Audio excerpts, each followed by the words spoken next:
기업 CEO들의 일거수일투족을 살펴보는 CEO 풍향계 시간입니다. 결국 사모펀드의 경영권을 넘기기로 한 매각 계약을 철회한 홍원식 남양유업 회장과 미래신산업으로 보톡스 기업 인수에 나선 허태수 GS그룹 회장 소식을 배삼진 한지희 기자가 전합니다. 혹시나 했는데 역시나 남양유업 매각은 결국 무산됐습니다. 홍원식 남양유업 회장이 주식 매매 계약 해제를 통보했습니다. 이 남양유업의 지분 53%를 3,100억 원에 넘기기로 한 계약을 체결한 지 3개월 만입니다.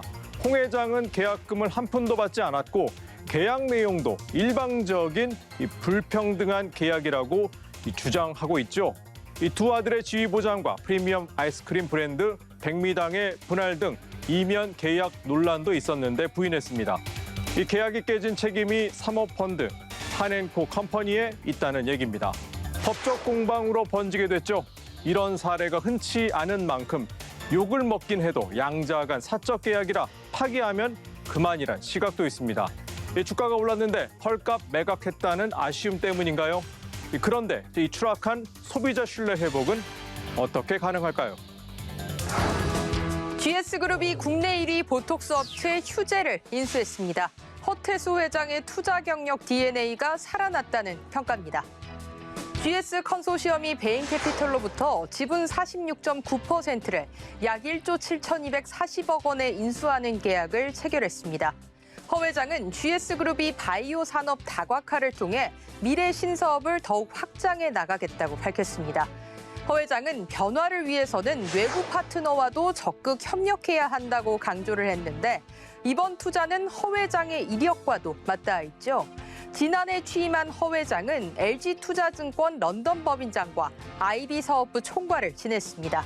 2000년에는 부실 채권 인수 사업에도 참여하기도 했는데요. 허 회장이 GS 홈쇼핑 대표 시절 투자한 펀드만 수백 개라는데 그만큼 이 분야에서는 자신이 있다는 이야기겠죠. 다만 GS 리테일은 걱정이 여전하겠네요. 편의점 매출이 작년 상반기 대비 절반가량 줄었는데 최근 인수한 요기요는 라이더 이탈이 심해지고 있으니 말입니다. 정몽진 KCC 회장의 위장 계열사 고이은폐와 관련한 첫 공판이 최근 열렸습니다. 고의는 없었다고 주장했다죠. 공정위는 총수를 동일인으로 지정하면서 일감 몰아주기 등 사익 편취를 막기 위해 총수 일가가 소유한 기업들을 신고하도록 하고 있습니다.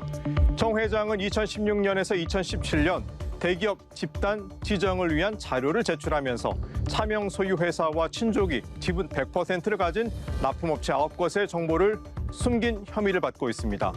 일부 계열사는 16년 동안 누락했다죠.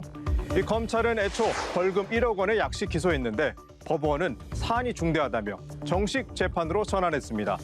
이 변호인 측은 공정거래법의 해당 처벌 규정은 고의가 전제돼야 유죄가 되는데 이 범죄에 고의가 없었다며 공소 사실을 부인했습니다. 이 검찰에 따르면 정 회장은 자백 취지의 진술서를 제출했다죠. 이 피의자 신문을 통해 공소 사실을 밝히겠다고 했다는 점에서 정 회장이 이 재판에 나올 수도 있을 것 같습니다. M&A를 통해 LG 생활건강을 키운 차석용 부회장이 27번째 인수합병을 추진했습니다. 이번에는 미국 하이엔드 패션 헤어케어 브랜드 알틱폭스를 보유한 보인카의 지분 56%를 1억 달러, 우리 돈 1,170억 원에 인수하기로 한 겁니다. 최근 3년간 90% 가까운 매출 성장세를 보인 알틱폭스는 미국 아마존 전체 헤어 컬러 제품군에서도 1위라고 하죠. LG생건의 글로벌 헤어 시장 진입에 교두보가 될 것이라는 전망입니다. 차 부회장은 2007년 코카콜라 음료 인수를 시작으로 더페이스샵과 한국음료, 구해태음료 등 국내외 27곳을 새 식구로 맞이하며 음료와 생활용품, 화장품이라는 포트폴리오로 폭발 성장했죠. 2005년 초 4,300여억 원이었던 시가총액은 지난달 말 22조 8천여억 원으로 5,300%나 불어났습니다. 최근엔 지속가능 성장을 위해 차 부회장을 비롯한 5인으로 ESG 위원회도 꾸렸죠. 최근 쿠팡의 갑질에 대해 호된 교육을 시켰다는 평가도 있는데요.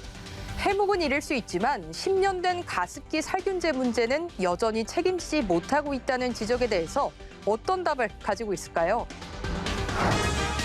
6개월 연속 수출이 두 자릿수 이상 늘었죠. 우리 기업들의 고군분투에다 기저효과 때문인데요. 하지만 당장 내년이 걱정입니다. 결국 작년과 올해 혹독한 체질 개선을 통해 겨울나기를 준비한 기업만이 봄바람을 즐길 기회를 갖겠죠. 이번 주 CEO 풍향계는 여기까지입니다.